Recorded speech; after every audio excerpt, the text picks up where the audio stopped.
Dear listeners, please bear in mind that the following story of Bilal, like all the other stories in the so-called traditions of Muhammadan Islam, is the usual one-sided, unsubstantiated, unauthenticated, and hence as unreliable as all of the others handed down to us by the followers of Muhammad. We shall, of course, and as usual, be accused of deceit and anti-Islamic rhetoric by the same followers of Muhammad who cannot ever prove us wrong on anything. We have searched the Hadiths, and to our shock and disgust, we found only 5 Hadiths of no importance from among the thousands of others that are attributed to Bilal, although he was one of the closest and most trusted companions of Muhammad. How could this be? The answer is actually very simple. As a black African, the Arabs and later the followers of Muhammad had very little regard for the people of this continent. The racism of the Arabs propagated itself with Muhammadan Islam. Please remember that in the Arabic language, the black people are called Abid, meaning slaves. This expression has not had its meaning changed in the last 1400 years. Witness our chapter 20, Islam and African Slavery.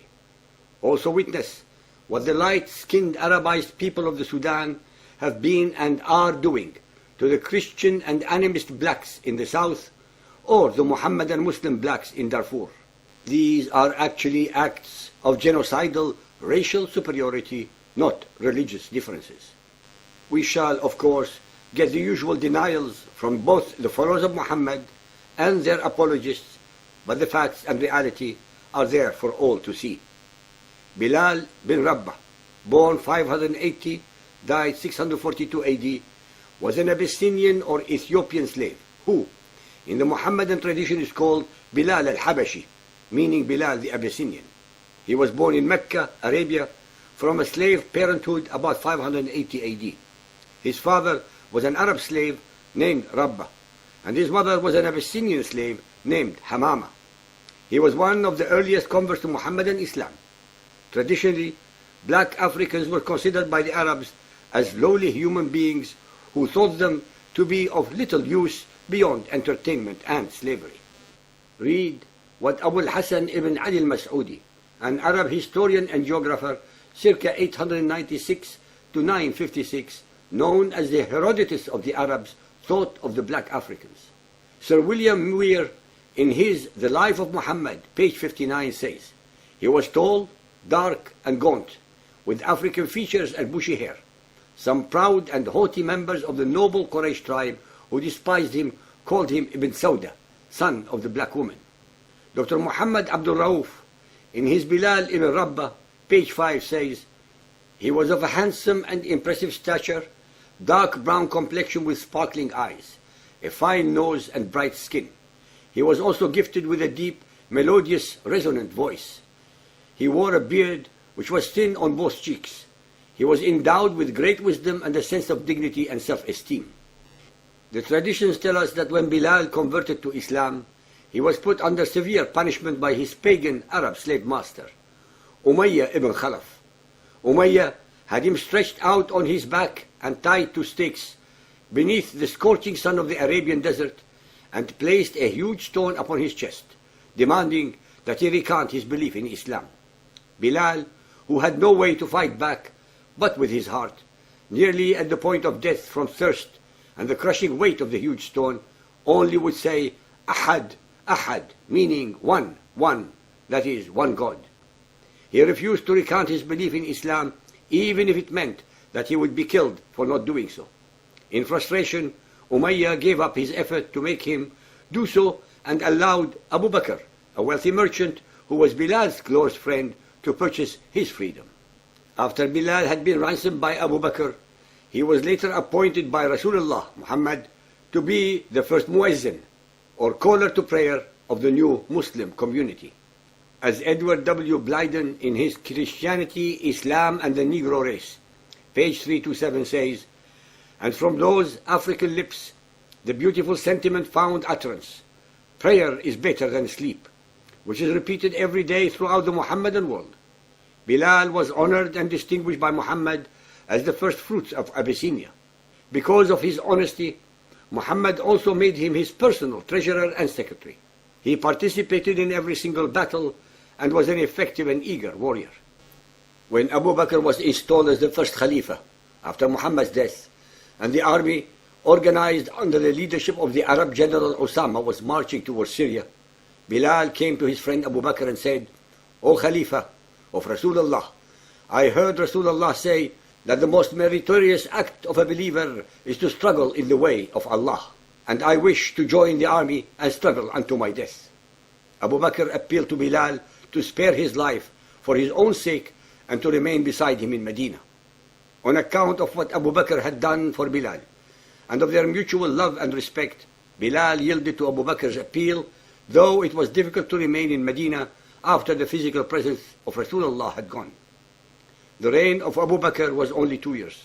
His death in 634 AD was a grievous blow to Bilal, although he was still under the strain of the greater loss suffered from the death of Rasulullah. However, without Rasulullah and Abu Bakr, life in Medina became colorless and dull for Bilal. He was eager to obtain the pleasure of Allah by giving his life in the defense of Islam, as if what he had already done was not enough. He therefore went to Umar, the second Khalifa, and requested permission to join the combatants in Syria. Umar, who also had great regard for Bilal, sought to dissuade him, but Bilal insisted on going. Umar had no choice but to agree. Bilal went and did his share. He remained in Syria until he died in 642 of plague at Amwas, 10 years after the death of Rasulullah and 8 years after that of Abu Bakr. It is said that he was 63 years old when he died. In spite of his glorious achievements, Bilal remained a very humble person. He never sought a high office or a leading position. He just wanted to remain a modest soldier of Allah. Whenever he heard a word in his praise, he was embarrassed and insisted that he was but a former slave, and acknowledged Allah's favor in guiding him aright and giving him freedom. Yet he acquired such eminence that even the Khalifa Umar addressed him as his master. Bilal has been used by Mohammedans as an exemplar to convert black people all over the world, and in modern times especially in the United States among the prison populations. They pick on the criminal elements because they are incarcerated and very vulnerable to suggestions. Moreover, since the Quran has a text as hardened as the criminals in the prison system, then it is not at all difficult for them to tune in with its contents of violence, racism, tribalism, elitism, hate-mongering, and male chauvinism. The text of the Quran is like music to their ears. Farah Khan's Nation of Islam in the United States is a black group who claim they are Muslims. They espouse hatred of the white people, of Christians, of Jews, and of the American system, while they are protected by the same system. Their behavior in betraying and reviling our way of life is no different from that of the followers of Muhammad in all the European democracies as we see them on television and read their literature. As far as the Arabs are concerned, the Nation of Islam is nothing more than the butt of jokes, since they are considered as kuffar, because they do not only not understand Arabic, but follow the dictates of their mentor, a convert to Islam called Elijah Muhammad. Malcolm X, who belonged to the original founding fathers, found out that Elijah Muhammad was abusing his position by having sex with the females of the group. To keep his mouth shut, they had him slaughtered just like Muhammad used to do in Arabia 1400 years earlier. Nothing ever changes in the cult of Muhammadan Islam. Those who do their utmost to convert people to Muhammadan Islam never point out to their intended victims that they, the black people, are in the United States because of the Arab and Muhammadan slave trade. That it was the Arabs and Muhammadan blacks who attacked their villages, slaughtered, raped, and enslaved their ancestors. That it was they who had them shackled and chained as if they were wild animals and trekked them out of Africa to its shores to be sold to others in the first place.